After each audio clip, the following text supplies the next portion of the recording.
Ito ay rated SPG. Striktong patnubay at gabay ng magulang ang kailangan. Maaaring may masiselang tema, lengguwahe, karahasan, sexual, horror o droga na hindi angkop sa mga bata. Kumusta mga kaseryanatics? Welcome back muli sa ating channel.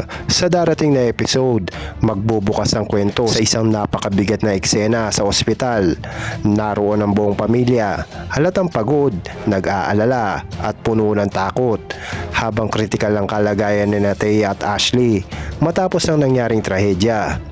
Ang dating sigawan at galit ay napalitan niya ng katahimikan, pero ramdam ang tensyon sa bawat tingin at galaw. Agaw buhay na sitwasyon, makikita si Edward na halos hindi mapakali. Habang hinihintay ang balita ng doktor, paulit-ulit niyang sinisisi ang sarili kung may nagawa ba siyang mali o kung may pagkakataon pa nga siyang itama ang lahat. Sa kabilang banda, may isang miyembro nga ng pamilya na posibleng si Marge na tila may tinatagong emosyon. Hindi lungkot kundi pati galit at takot na baka may lumabas nga na katotohanan. Habang tumatagal, lalabas ang doktor at magbibigay nga ng update. Isa sa kanila ay nasa delikadong kondisyon at kailangan ng agarang desisyon. Dito magsisimula ang mas matinding drama. Sino ang uunahin? Sino ang mas mahalaga? At sino ang may karapatang magdesisyon? Pagbitak nga ng relasyon dahil sa sitwasyon, lalong lumalalim nga ang hidwaan sa pamilya.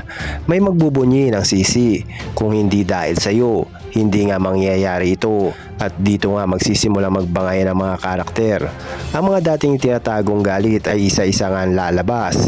Si Edward ay mapipilitang pumili kung sino nga ang uunahin niyang protektahan. Isang desisyon na maaring nga makasakit ng iba. Samantalang si Marge naman ay posibleng magpakita rin mas matapang, mas palaban at handang ipaglaban ang sarili niyang paniniwala kahit masira pa nga ang relasyon nila. Unti-unting paglabas ng katotohanan habang nasa ospital ang lahat, may isang karakter na magsisimulang magduda. Sa totoong nangyayari, hindi nga itong simpleng aksidente. May mga mag-aalala o flashback na magpapakita na posibleng may taong may kinalaman nga sa nangyari. Dito papasok na nga ang suspense. May nagtulak ba? May nagplano ba? O may tinatakpan lang ang lahat? Habang lumalalim nga ang investigasyon, kahit sa loob nga ng pamilya, may isang karakter nga ang mabibigatan sa konsensya. Halatang may alam, pero hindi nga kayang magsalita.